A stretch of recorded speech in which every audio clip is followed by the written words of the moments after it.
So, Matteo, welcome to Soccerex. Thank you. Just tell us a little bit about what you expect to find while you're here. First of all, it's very exciting to be here because there's a lots of people, there's a lots of network, and it's all about soccer. So it's beautiful to have lots of good mind into the same spot and having this kind of network.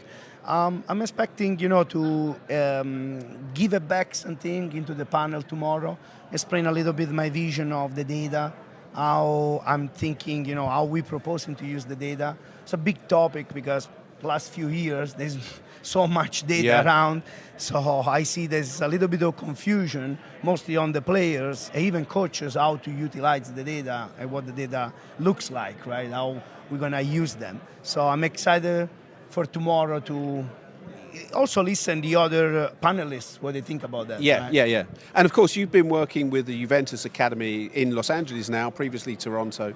So you've seen quite a lot of soccer in North America.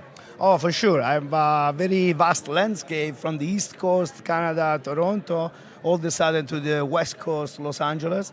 It's a beautiful opportunity. I've been in both countries and see the growth. In Canada, I moved about 12 years ago, and I was there for 8 years. We started the Juventus Academy in Toronto. We produced a lot of players for the local clubs, but even internationally. And then the next step was moving to Los Angeles with Alessandro Del Piero building the Juventus Academy of Los Angeles. It's been a great 5 years. Was the pandemic in the middle. It was not easy during the 1 year where everything was shut off. But we resisted. The academy grew really fast. We have great talent that we are also sending to Galaxy and LAFC. So we're really excited to produce players. That's our goal. That's our main goal. And will we see some of those players in the top leagues in Europe as well, do you think? We hope to do that. Obviously, for a minor with a non-European passport, things are a little bit more complicated.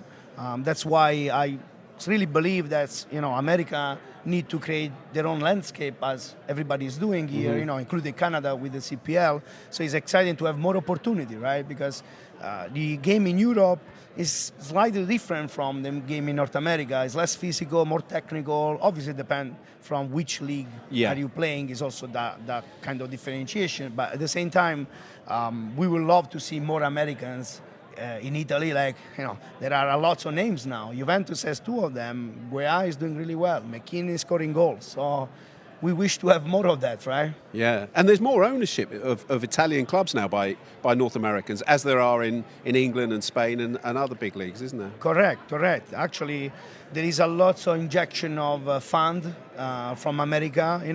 You can see the American investors are looking at the European now almost like an option that before was really rare, right, to have it.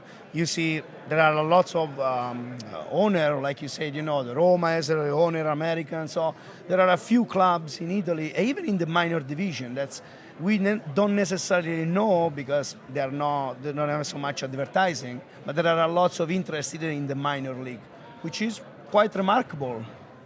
And Italian football on the rise again. You think the quality of the clubs and the football in Serie A, I know they're on a marketing campaign around the world.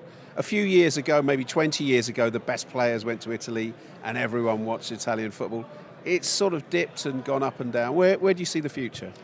Yeah, you're right. When I grew up, it was an unbelievable group of talent in Italy. It was really, the Serie A was the main league at that time. Everybody wanted to play there. Nobody wants really to go in the other leagues in Europe. And it was very exciting because the quality of these people was exceptional. There are big names. Yesterday, I was actually watching back in the time Milan Juventus. Yeah. And the legend, and knowing Alessandro Del Piero, knowing all these people personally, Sebastian Giovinco, knowing Giorgio Chiellini, so all these people made the history there. So I really hope that comes back that way. It's partially went down a little bit because probably Premier League really increased their budget, getting a lot of talent. La Liga also is a very beautiful league, so it was probably because there are more competition, the Italian league lost a little bit, but we hope to go back and be the best league in Europe. Being a little bit selfish being Italian, but at the same time I love the country and I love the fact that soccer in Italy even in the other countries, like a religion, it's very cultural. But in Italy, the style is mixed, you know. Yeah. It's not like the English, go, go, go, they want a very exciting, quick transition. It's not like the Spanish, a little bit more possession, it's in the middle. So I like to be balanced, and I love that approach. Fantastic. It's been fantastic talking to you, Matteo, and enjoy the rest of Soccerex. Thank you so much. I'll see you tomorrow on the panel then. See you then.